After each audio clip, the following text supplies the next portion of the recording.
16 বছর ধরে সরকারের স্বৈরাচারী আচরণের বিরোধিতা করে যতগুলো আন্দোলন হয়েছে প্রতিটিতেই দলীয় সন্ত্রাসীরা অস্ত্র হাতে আন্দোলনকারীদের আক্রমণ করেছে। প্রতিটি আন্দোলনকেই দমন করার জন্য দলীয় সন্ত্রাসীরা সর্বোচ্চ আঘাত করেছে, যেখানে আইনশৃঙ্খলা বাহিনীকেও অংশ নিতে নির্দেশ দেওয়া হয়েছে অথবা দাঁড়িয়ে দর্শকের ভূমিকায় থাকতে বলা হয়েছে। একটি স্বাধীন বিচার বিভাগের জন্য অন্তর্বর্তী সরকার সংস্কার কাজ হাতে নিয়েছে।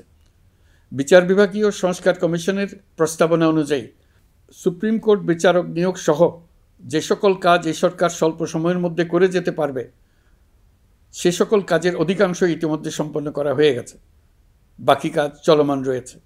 স্বৈরাচার আমলে দলীয় বাহিনীতে পরিণত হওয়া ভঙ্গুর আইনশৃঙ্খলা বাহিনীকে নতুন করে গড়ে তোলার জন্য আমরা সর্বোচ্চ ব্যবস্থা নিয়েছি। আইনশৃঙ্খলা বাহিনী দ্বারা কোনো মানবাধিকার লঙ্ঘন যাতে না ঘটে সেই জন্য পুলিশ সদর দপ্তরে একটি সেল কার্যকর করা হয়েছে, যেখানে মানবাধিকার সহ পুলিশ সদস্যদের মাধ্যমে সংগঠিত যে কোনো অপরাধের বিষয়ে অভিযোগ করা যায়। এই সমস্ত সেল অন্যান্য আইন প্রয়োগকারী সংস্থার প্রধান কার্যালয়ও স্থাপন করা হচ্ছে। আসামিদের জিজ্ঞাসাবাদ হবে স্বচ্ছ কাচের ঘরে। হাজতখানায় বন্দীদের মানবিক সেবা নিশ্চিত করা হবে। অভিযান পরিচালনার সময় পুলিশ যেন জিপিএস ট্র্যাকিং সিস্টেম ডিভাইস সহ বডি ক্যামেরা পরিধান করেন তা নিশ্চিত করা হবে। পুলিশ যেন আর কখনোই কোনো আন্দোলন দমনে প্রাণঘাতী অস্ত্র ব্যবহার করতে না পারে সেই ব্যবস্থা নেওয়া হয়েছে। বেআইনি সমাবেশে বল প্রয়োগের ক্ষেত্রে জাতিসংঘের স্বীকৃত 5টি ধাপ অনুযায়ী পুলিশ সদস্যদের প্রশিক্ষণ দেওয়া হচ্ছে। সব মিলিয়ে স্বরাষ্ট্র মন্ত্রণালয়ের পুলিশ সংস্কার কমিশনের প্রস্তাব অনুযায়ী 16টি সংস্কার কাজ সম্পন্ন হয়েছে। আরও 43টি সংস্কার কাজ সমাপ্ত হওয়ার পথে। দেওয়ানি আইন, নারী ও শিশু নির্যাতন দমন আইন সহ বিভিন্ন আইনগত সংস্কার সম্পন্ন হয়েছে। সম্প্রতি সরকার ফৌজদারি কার্যবিধি সংশোধন অধ্যাদেশ 2025 অনুমোদন করেছে। এর ফলে এখন থেকে কোনো ব্যক্তিকে আটকের পর 12 ঘন্টার মধ্যে যত দ্রুত সম্ভব পরিবারকে জানাতে হবে।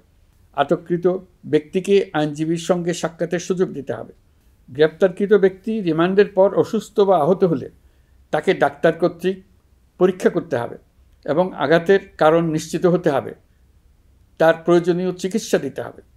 এক্ষেত্রে পুলিশের দায় থাকলে আইনি ব্যবস্থা নেওয়ার বিধান যুক্ত করা হয়েছে।